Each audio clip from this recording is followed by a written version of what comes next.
Welcome to Norton Disney, and it's day 3 of our shoot, and we're already producing some amazing archaeology, working in gardens all over the village. But there's one thing that remains elusive, our medieval moated manor house, and we only have one day left to find it.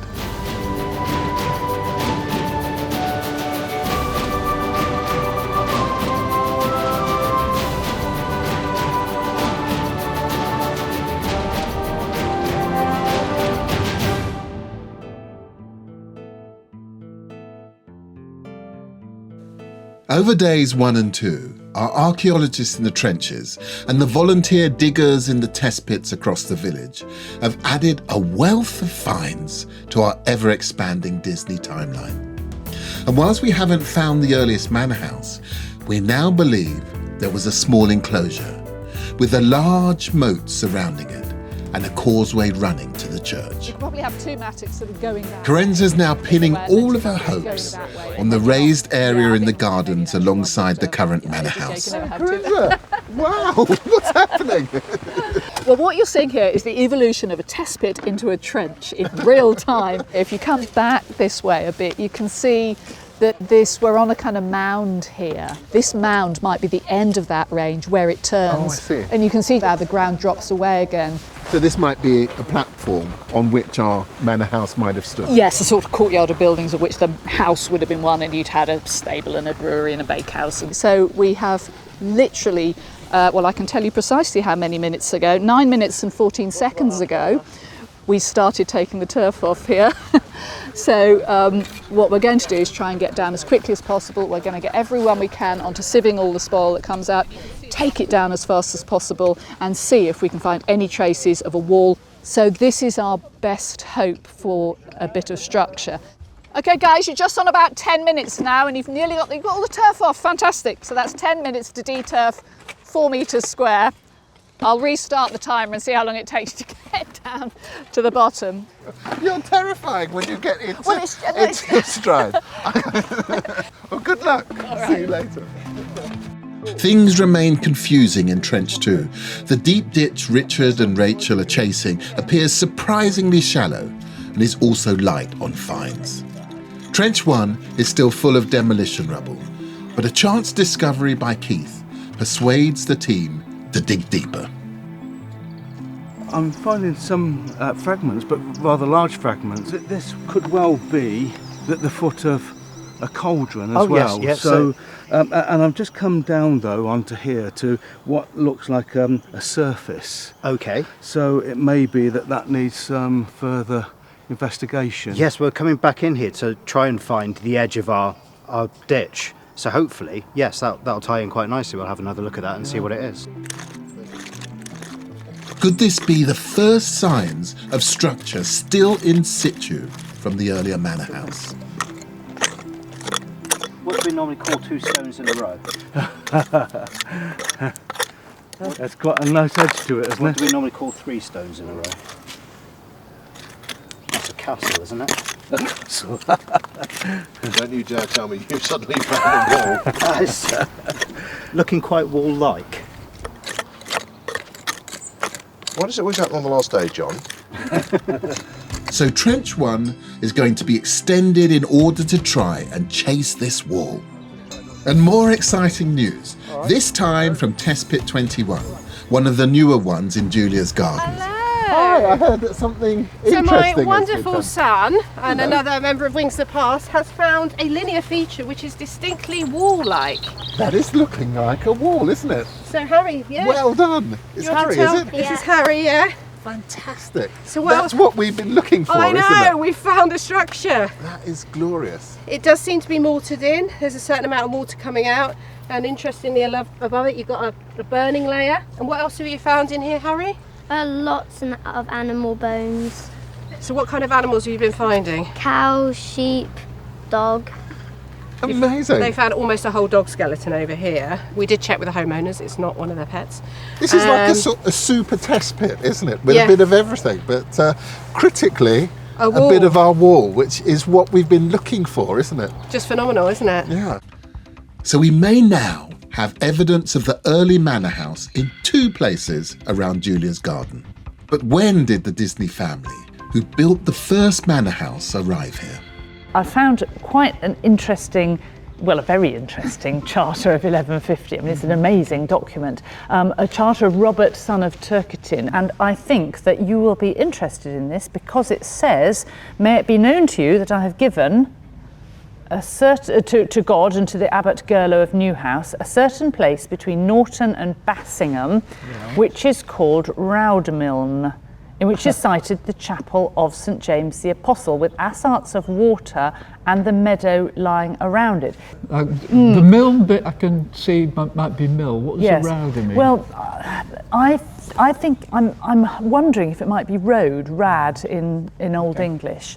Road mill, maybe, because other roads are mentioned further down. It also says, and 2 dwellings of mine, one upon the river Witham in the eastern part of the same Norton, dum-de-dum-de-dum, and 2 strips of headland which from there extend themselves against the east next to the road. There's quite a lot of topographic description. There is. I like because I've cut out loads. I mean, you know, there's all this stuff about the croft that lies by it and the meadow. You get that's really, really interesting. Yes. This charter from 1150 features a fabulous wax seal of a mounted knight and is the first mention of the Disneys here in Norton, taking our timeline back to just 84 years after the Norman conquest. I know what you're going to say. You're going to say, is this mill in Doomsday? And I have already looked in Doomsday and it isn't there. The fact it's not at Doomsday you don't have a mill mentioned doesn't mean the mill has to be close to Norton Disney, does it? So we should be looking at what the parishes roundabout. I suggest you look at as well: Stapleford, Basingham or Bassingham, if I get the pronunciation right, to see if there are any mills mentioned there. Yes, because it does say a certain place between Norton and Bassingham. So I should look up Bassingham, shouldn't I? You should look up Bassingham. Have you got it there now? I have. I've got it somewhere. I've got everything somewhere. Somewhere, okay. Well, Bassingham. Yes. And one soakman having 6 ploughs and 2 mills, rendering 32 shillings. Oh, that is brilliant. Great. That is brilliant. So one of those mills is probably our Rowder mill. So you need to look on the border of Bassingham and Norton. That's where I will be starting to concentrate, And I'm getting quite excited by this. It's really unusual to have a historic document like this, which has got so much topographic information in it. I actually understand. It's giving me a kind of a picture of the landscape in some of the narrative in there. This is wonderful. There are plenty of clues, I suspect, in there to help locate this mill. And I would like a chapel because you would? I would, as well as a mill. I would like a chapel because that's already standing. Right. By the time he writes his charter. Yes, the chapel of St James the Apostle. With assarts of water and the meadow lying around it. Exactly where you'd expect, close to a river. Or there's both a chapel and a watermill, and they're all probably going to be in the same sort of location. And ideally a road. And then I will try and find out why on earth there's a chapel next to a watermill. Okay. Right across the town, the Testbit story is getting ever more complex. Some test pits have now been backfilled, while others are still going great guns in the hunt for more clues about the development of the manor house and the village. With heaps of finds coming in, the village hall is a hive of activity. Dani is making sure everything is properly recorded, and Carenza and Jane are plotting finds locations on a map and trying to make sense of any concentrations of datable pottery. Everyone in the village seems to be involved, including our visiting Disney relatives. So Toby, I believe you're a Disney as well, you and your family? That's right, yes.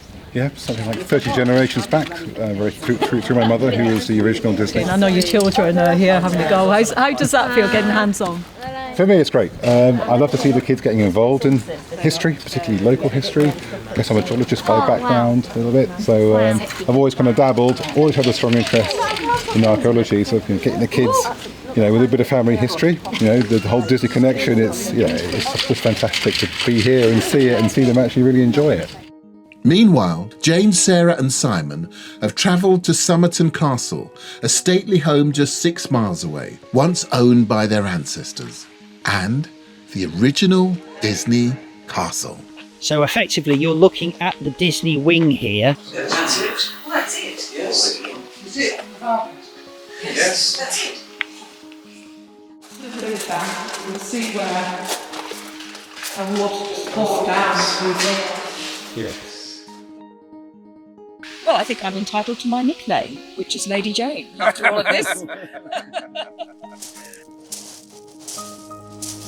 Meanwhile, the team in Test Pit 8 have made a remarkable discovery.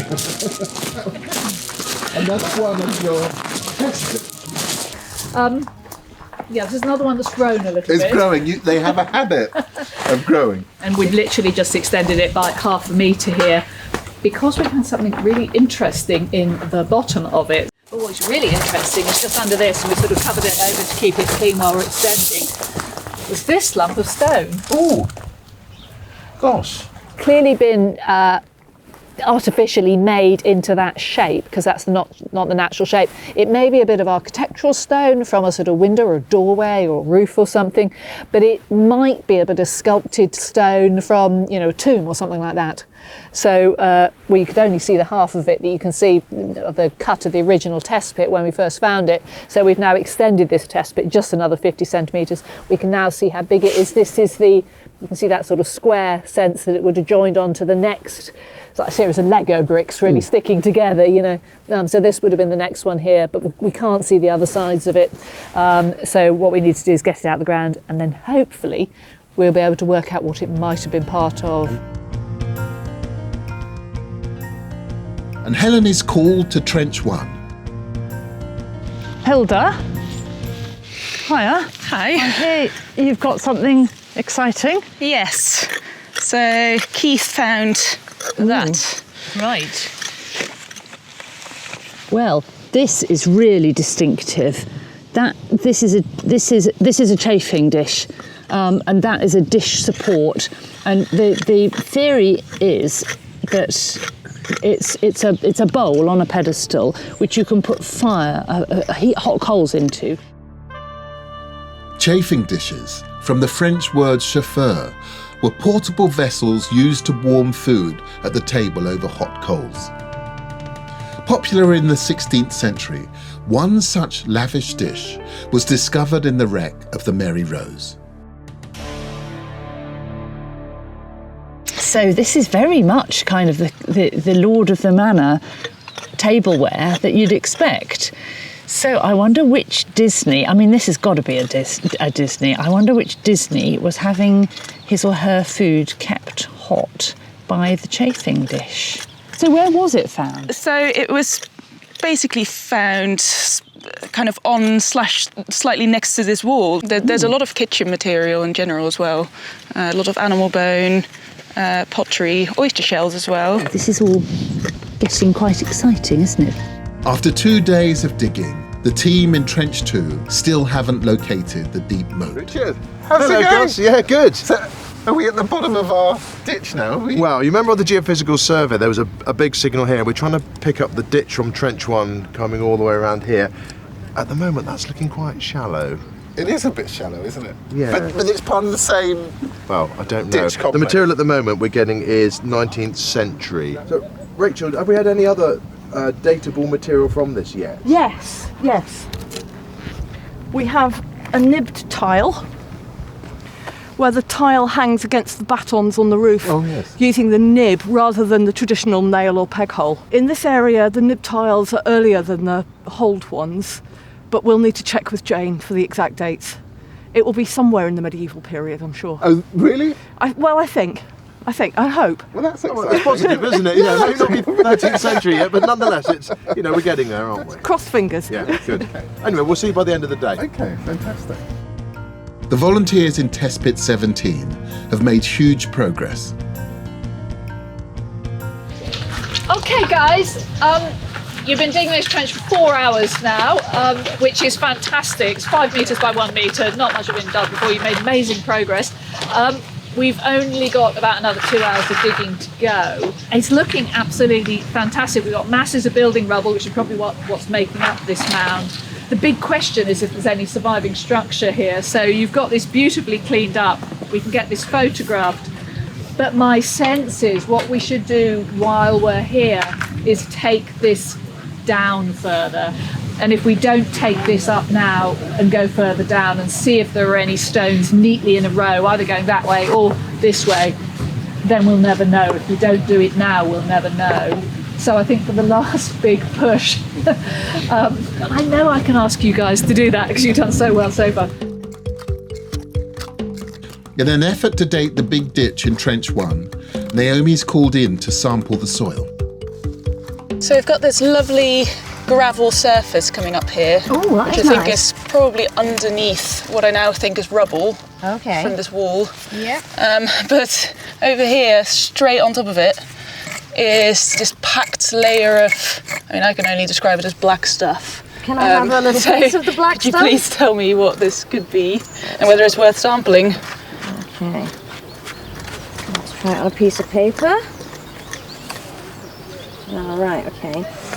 So I think we've got 2 types of black stuff going on here. This is more like coal. But then we do clearly have bits in there that is charcoal.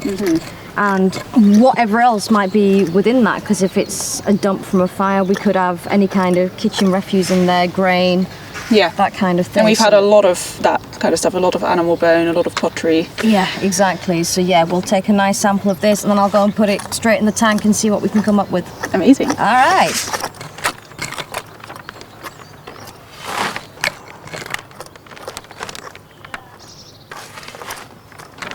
Hilde, Naomi, how's it going? Pretty amazingly, to be honest. A very good day 3 so far. So we've suddenly got at least one wall. We thought we had a cobbled surface there, maybe. So can you show me the wall, just so I get a sense of it? So the wall runs this way through the trench and it seems to stop here, which could be... We thought it might turn, but it just stopped, so it seems to be some sort of entrance. And is this a mortared wall or is it kind of dry? I mean, is it... At the moment, we've just got dry stone. Yes. But we'll have another fertile at it. But then on this side, we've got this lovely gravel surface coming up. Amazing. With what appears to be just rubble on top of it, which is packed full of fines. Really? Yeah, and probably some roof tile collapse here as well. And this really thick black layer of burnt material just on top of the gravel. So Naomi's taken a sample of that. How fascinating. So what's outside and what's inside? So the wall is here. Are we outside of a building? We don't know yet whether there's a potential surface on the other side of the wall. We still need to find out, but this is looking very nice. So it could well be the inside of a building. Wow. Wow. And what sort of period are we thinking, Hilde? So some of the finds have been dated to probably the 16th century, which seems to tie in with some of the other finds in this area. Back in the dome, Stewart's poring over historic maps, trying to locate the Disney's medieval mill. And just outside, Naomi is processing the soil from Trench 1.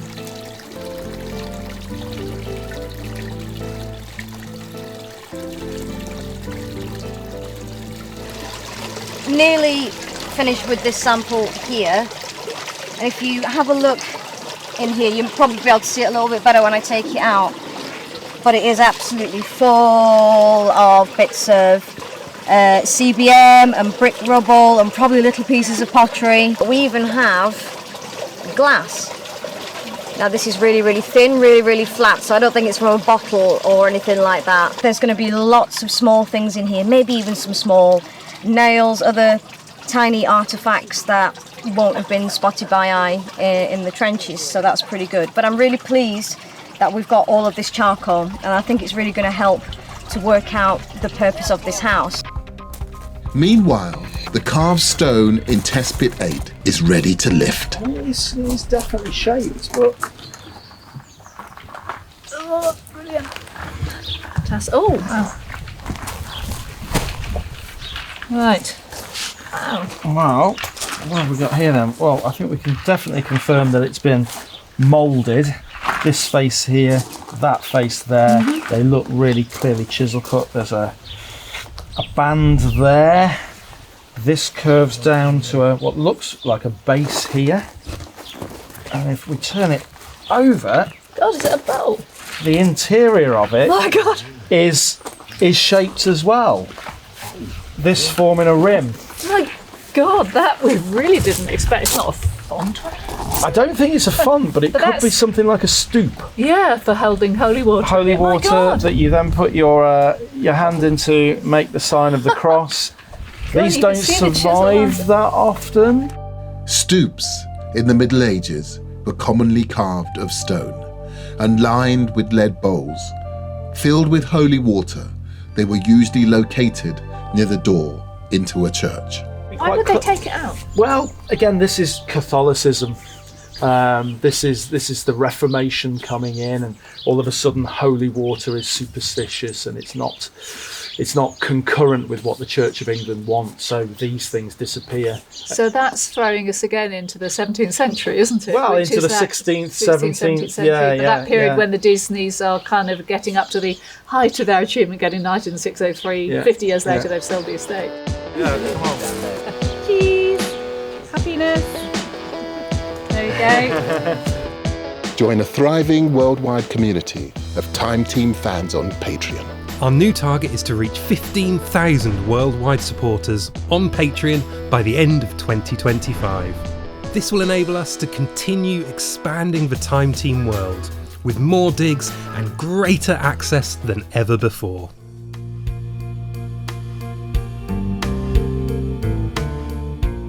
With the Reformation in mind, Lawrence looks at the Disney tombs and wonders how they too might have been altered.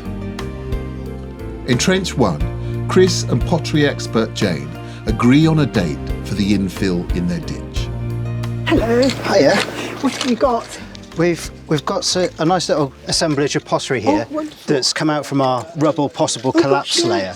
So hopefully it'll be good for dating the end of the use of the building. Yes. Yes, yeah. I bring that up to you. Thank you. Oh, wonderful. Yep, that's a beautiful Midlands yellow cup. Mid-16th, mid-17th century. Okay, Made at that's good. Pitman in Derbyshire. This is about the same date, probably made in Ticknowitz cup. This is another cup, mid-16th, 17th, as is that. But unfortunately, this one here is much later. It's late 17th or 18th century, so it's a bit mixed. But most of your stuff is probably prior to the Civil War. So it's like some of the stuff you had from the trench over there. That's good. Stratigraphically, we were hoping it was going to come in at mid-16th, 17th century. So Yeah, there's just that one piece. Yes, that could easily be later. intrusive in that kind of Yes. rubbly But very makeup. nice because they cut. And in test bit 17, it looks like Carenza's decision to dig through the rubble was a good one. Hello, Matt. Hello. Oh yes, because this was a load of demolition, wasn't there? Absolutely. Kind of walls and roofs and things, and it was mostly limestone. And you've got limestone flags, I think? Yep, and they haven't moved, they're completely flat, as you can see. So we're just trying to sort of trace to see where the line goes, really. Oh, so do we know what date it is? Have you got any we were talking dating? medieval, but we don't know for sure, do we? I'd like to think it was the time of the first manor house. Yes, I think we all do. But then the first manor house, I mean, goodness knows how many there have been. You know, we're looking for a 1625 one, aren't we? We're looking for one before 1625, and we're looking for something all the way back to at least 1150. So what we need you to find is something that is stratified under the demolition and on top of the floor, ideally. That's really, really fantastic, and perfect timing, you know, afternoon of day 3. Yep. Don't take it much closer to the wire than that. Back in Trench 1, Simon has grabbed a trowel to help dig his ancestral home. If you could just slot yourself in next to Harry here. I mean, Yeah, there's lots sure. to do, so we really appreciate the help. Just down here? Yes, please. Yep, hi. Okay then, here we go. So I'm with you. So well, you just use your trowel and just take off this lump in front of you, and you should come Oh. down onto this like pebbly surface. right.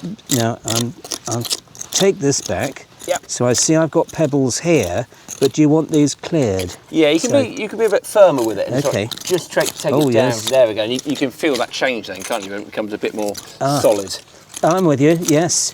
So are we looking for stones like that Yeah, over there? and you can begin to give it a brush. Yes. And that will then just, once you've taken off the soil on the top, you can just begin to see the. right. So if you want to Right, give that yes, a go, please. just in front of you there, that'd Yes. be really handy. Yeah, just like a little flick. There we go, and all of a sudden they pop out. don't Ah, I'm with you. I'm with you. So my ancestors might well have walked on this. they? Exactly. Yeah. Might have cleaned it as well. Oh yeah, well I don't know about cleaning. Got someone else to clean it for you. Yes, I hope so. Oh, none of that for my ancestors. I'm sure they had plenty of servants. Oh, here we are. Look, I've just found a clay pipe. Fantastic. Meanwhile, Stewart's got a flood of information for Helen about the long-lost Disney mill and chapel. So, Stewart, what have you found for me? Have you got my chapel? Have you got the mill? I think you'll rather like this. I've had tremendous fun doing this because it involved a very old map for a start off. Yeah, that's amazing. 1560s. Right. And it's a map attached to a dispute. Yeah. It's great. So let me show you this map first of all, because it's really important in locating the mill site. It's showing us the land under dispute, and it's got lots of detail on it. Importantly, the parish boundaries. Right. That's where I like to start with this. Norton Disney, Stapleford, Bassingham there, Carlton here. Right. And the dispute is between a bit of land by the riverside and a mill. Is that the mill? That's it, Norton Disney Mill. And this is a dispute between Richard Disney and somebody called Sir Robert Tyrw. How do you pronounce that? Tyrwhitt. Tyrwhitt. It's a dispute over land where the river has changed course, and the mill is on one side of the river, and then the river changes course and burst its banks and taken a new course, and actually suddenly there's a change in the landscape. Yes. And historically, the boundaries between the parishes went down the course of the river, and suddenly the river changes, and oh dear, we've got stuff on the wrong side of the river. Who does it belong to now? That kind of thing. So that very lucrative mill is being claimed by somebody entirely different. It's fascinating, and this map gives a level of detail. It says the old course of the river, the new course of the river, high ground, low ground. It's really detailed. So what I'm looking for is somewhere near water, Yes. somewhere where there's lots of old meanders in the river, and where the river might have changed course. Right. And where the parish boundaries might all be a bit confused. And there's only one location, and that is there. Can you see how the parish boundaries curve around for...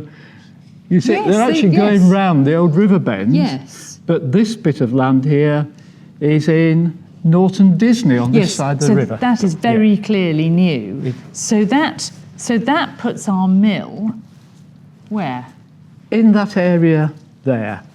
Now, if you look on the LiDAR, that's exactly the same area there. If you want to put the map next to it, there.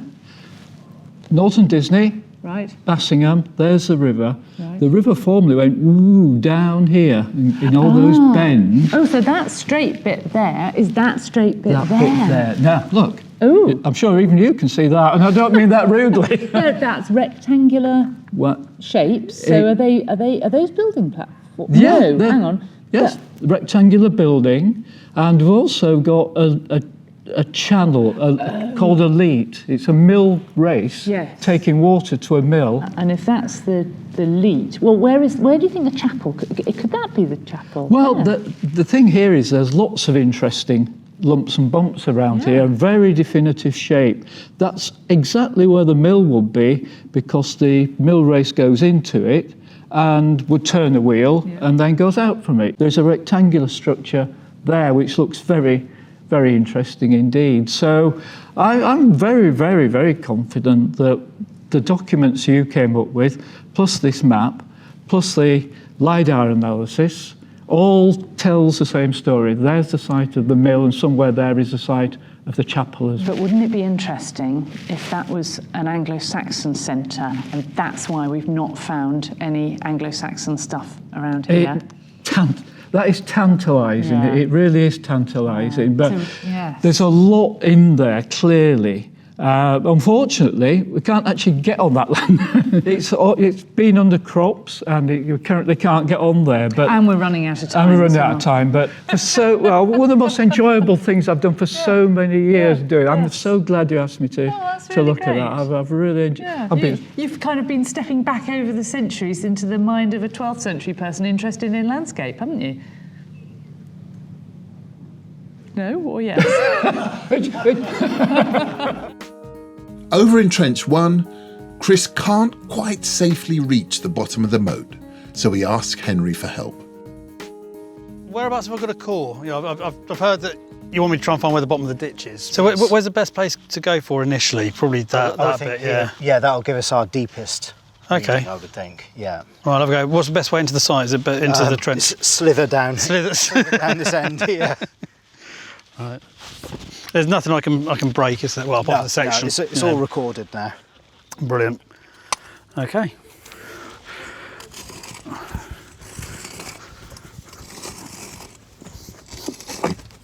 Ooh, like we're hitting stone already, look at that. And that's what you're getting so far. That's just ditch fill, isn't it? Yeah, yeah. And we've got it nicely on the edge of the ditch there. Yeah, as well. absolutely. It does look good, doesn't it? That's another 85 from there.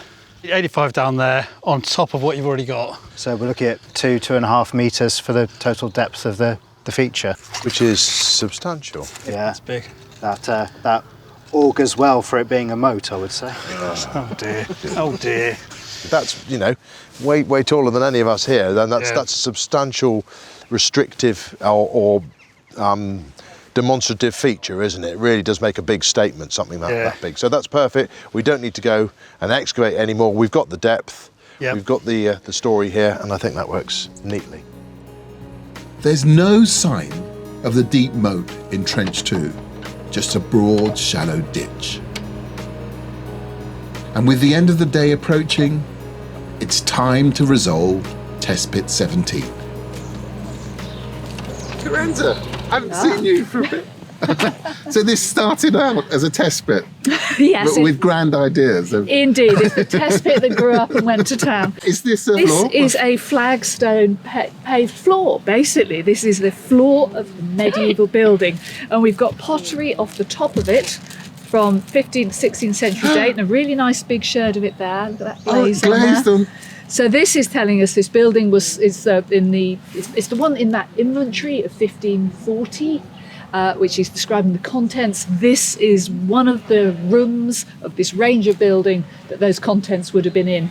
And that building that's still standing in 1540 could have been built in the medieval period. So it's our medieval building probably that is the one that's still there in the 16th century, then replaced by the 1625 one, then replaced by the existing building. Amazing. There it is. This is the floor they'd have walked on.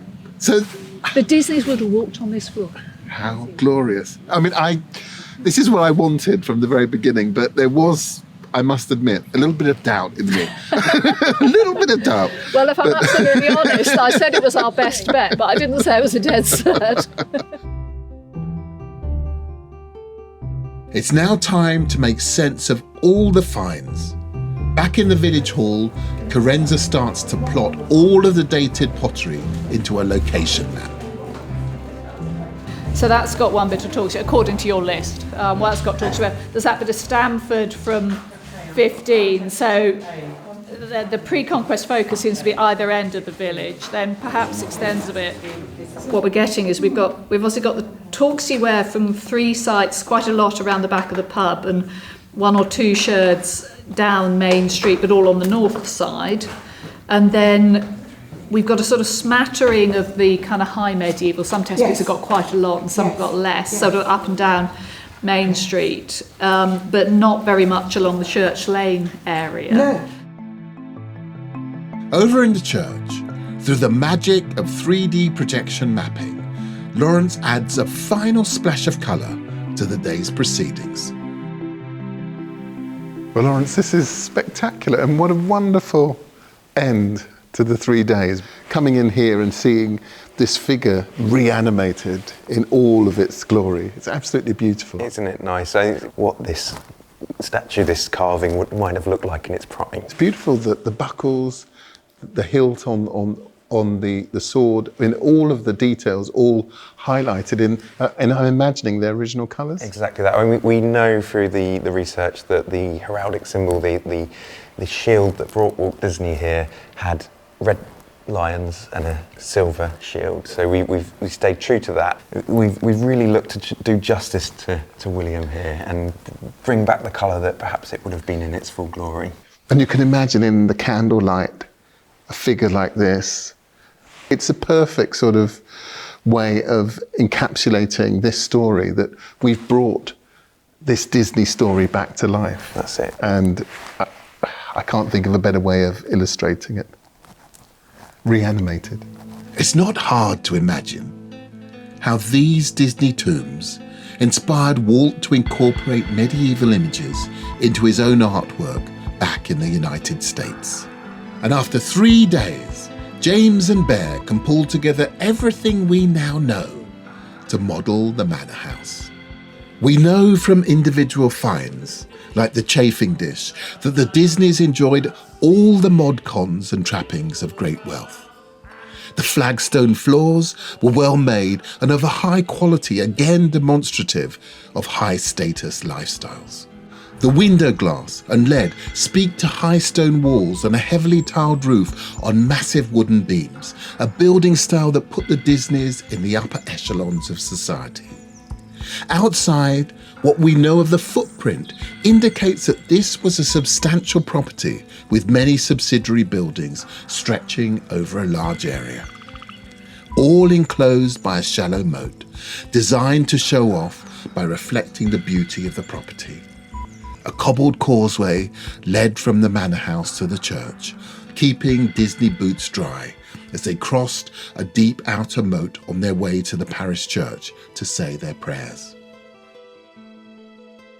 Once inside the church, they would have dipped their fingers in their stoup, crossing themselves with holy water, before heading to their private chapel, where they would sit amongst the effigies of their ancestors, emblazoned with powerful imagery. But how did the manor house fit into the development of the village?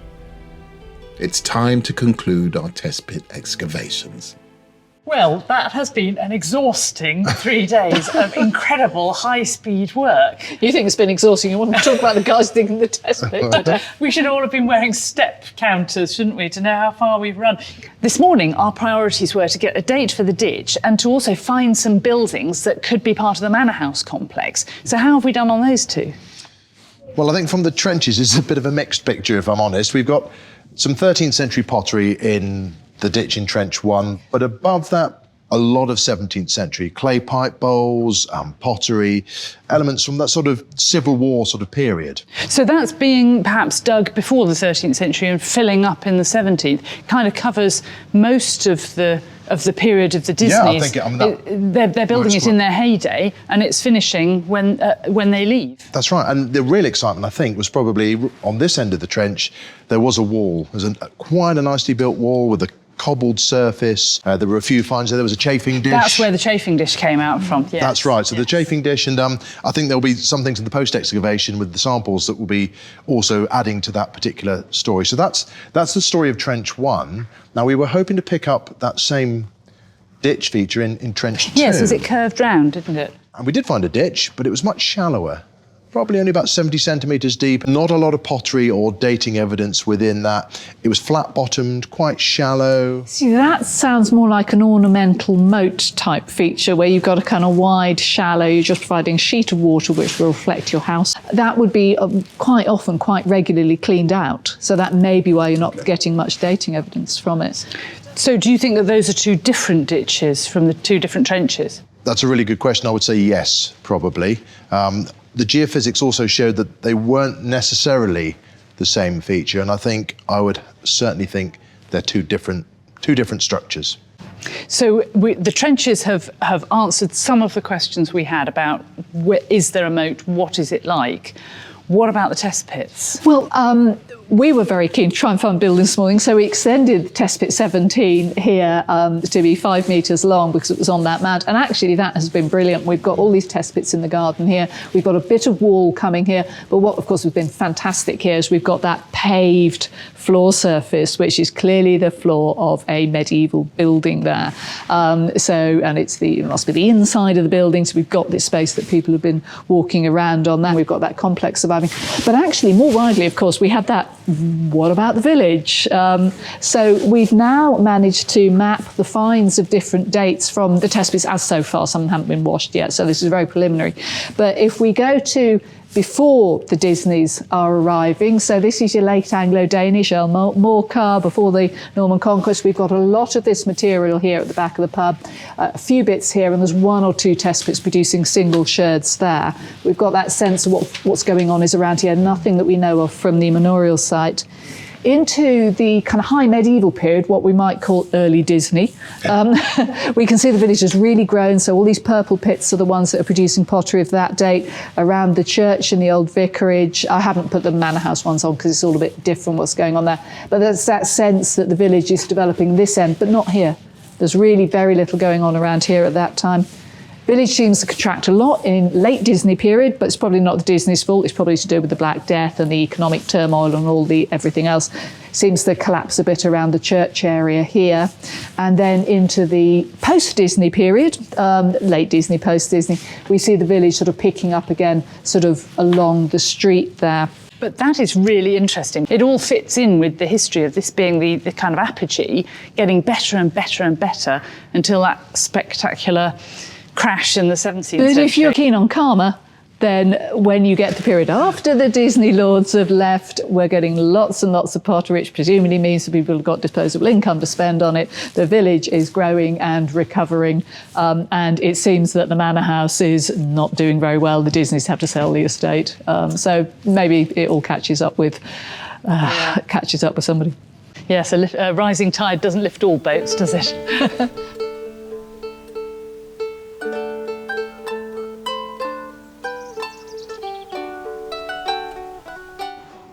What a wonderful 3 days. Amazing finds, incredible trenches, but also this community coming together. Volunteers, service personnel, everyone in a truly Herculean task. And at the end of the day, we've been able to tell that story of the Disneys here in this wonderful village. It's got to be said, it's been a bit of a fairy tale.